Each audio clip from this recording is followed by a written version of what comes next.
Hello, everybody, and welcome to the Strategos videocast. I'm Roy Harriman, and I'll introduce our guest in just one moment. But first, our topic.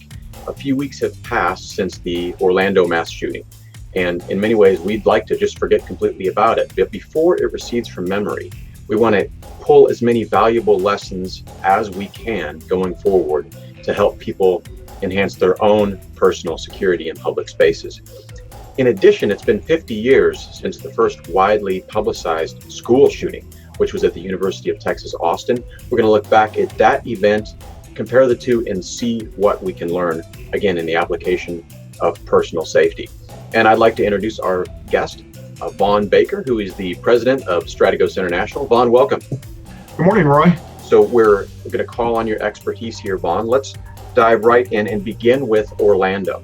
So 49 people are dead because of one man's rampage. And I know you analyzed the news following these events very carefully, very closely. As you looked at that event, did the people inside that nightclub, did they have any discernible clue that they were in danger? Well, first of all, we want to extend our condolences and our prayers to the families of the victims and all the people that were affected. Just an unbelievable tragedy. As you know, it set the new record as far as number of people killed with a firearm in a public place. So to answer your question, did they have a clue? We did have some, looking at the witness statements and seeing a lot of people that were interviewed that were there. We did have several people and victims, and I'm sure we'll learn more as we go along, that were victims as a result of a very natural phenomenon that occurs in almost every one of these types of incidents. And that phenomenon is what we call normalcy bias. And normalcy bias takes place when you and I are used to the normal taking place each day.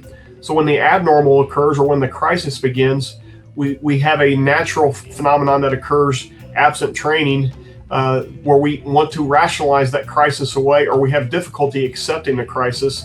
And that's what happened in this incident. We had several people there that really denied the crisis and couldn't accept that's what was happening. And many of them made statements like they thought it was beats to the music that were taking place.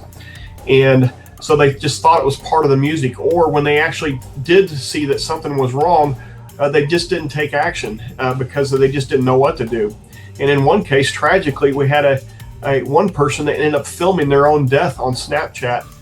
And you saw them looking around and wondering what was happening and really just not having any clue that there was immediate danger that was taking place and they needed to take positive, productive action.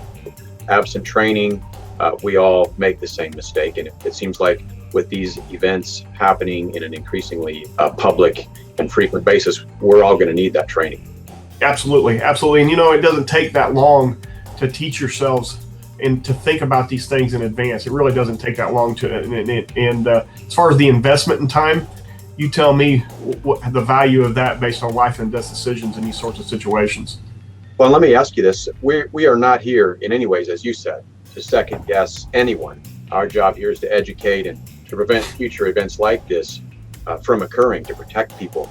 So I asked this question in that spirit, and that is this: would it have been possible for the patrons of that nightclub?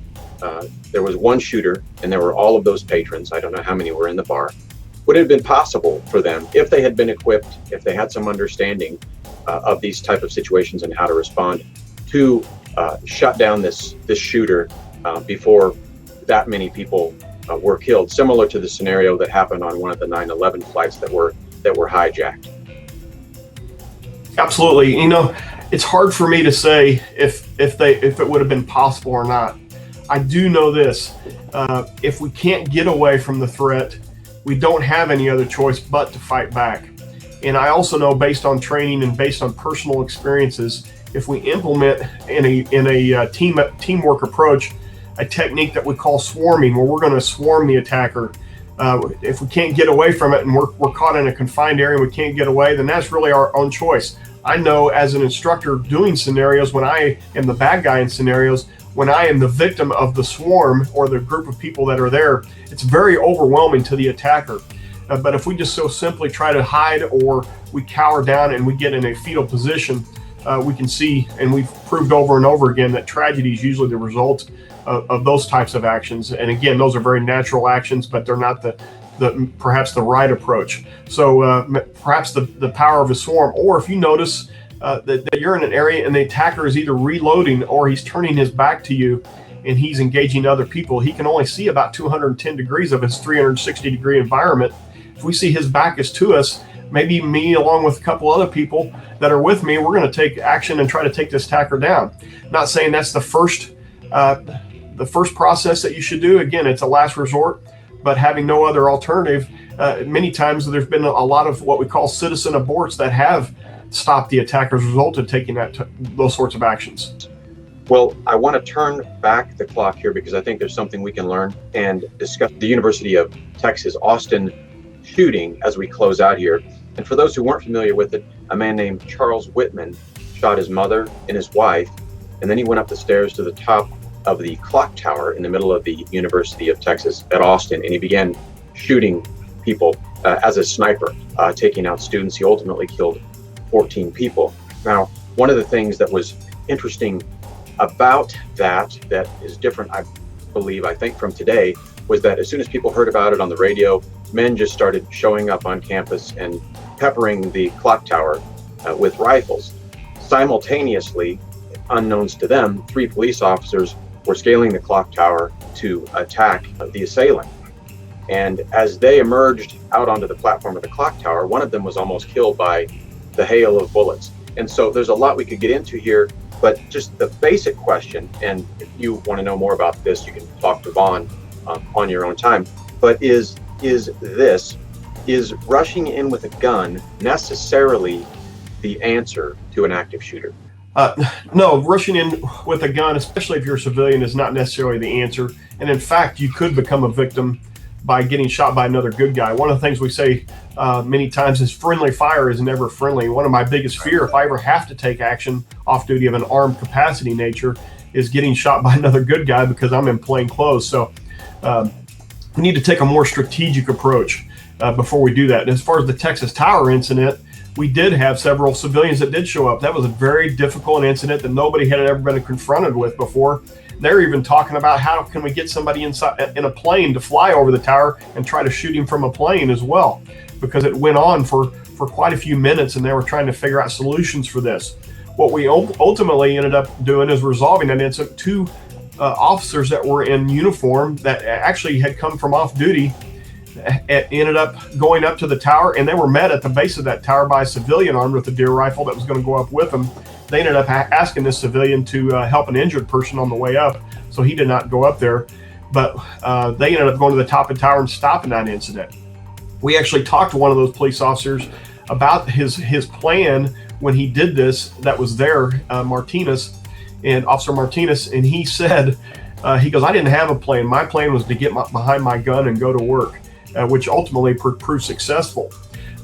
As far as how we've evolved since the Texas Tower incident in 1966, it's been really interesting. You know, in 1966, after that incident, there was this massive evolution across the country in law enforcement to we needed specially trained guys with special weapons to deal with situations like Texas. And we called them SWAT teams. And there was this massive evolution from 66 to 99. And then the plan up to that point is this: when these incidents happens, is surround it, contain it, and wait for SWAT. And that's exactly what happened in Columbine. They surrounded it, did exactly how they've been trained and we planned for years and years. Unfortunately, that's not the answer in these sorts of situations. It's not to surround it, contain, and wait for SWAT. Armed officers that have the right training need to get in there and get to work.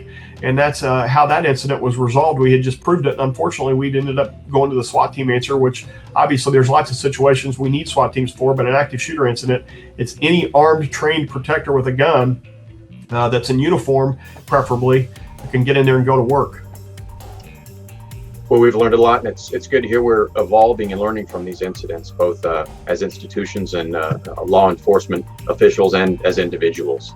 So thank you for your insights today. I know we're about out of time. We've just really whet, I think, people's appetite here for training. If they want to know more, hey, what do I need to do for my school, for my church, for my business, for my staff? What can they do? You know, you go to our website, intruderresponse.com, and we do not only lots of different training courses for faith-based workplace, government, and school personnel and healthcare personnel, but we do a lot of consultation as far as helping people put policies together, put workplace violence programs together, and things of that nature. So just go visit that, and you can give us a call, and we'd love to see how we can help you. I'll just close with, as I've heard you say before, there is a cost to taking action, but it's not near as great as the cost of doing nothing. Absolutely. All right. Thank you so much, Vaughn. Thank you, Roy.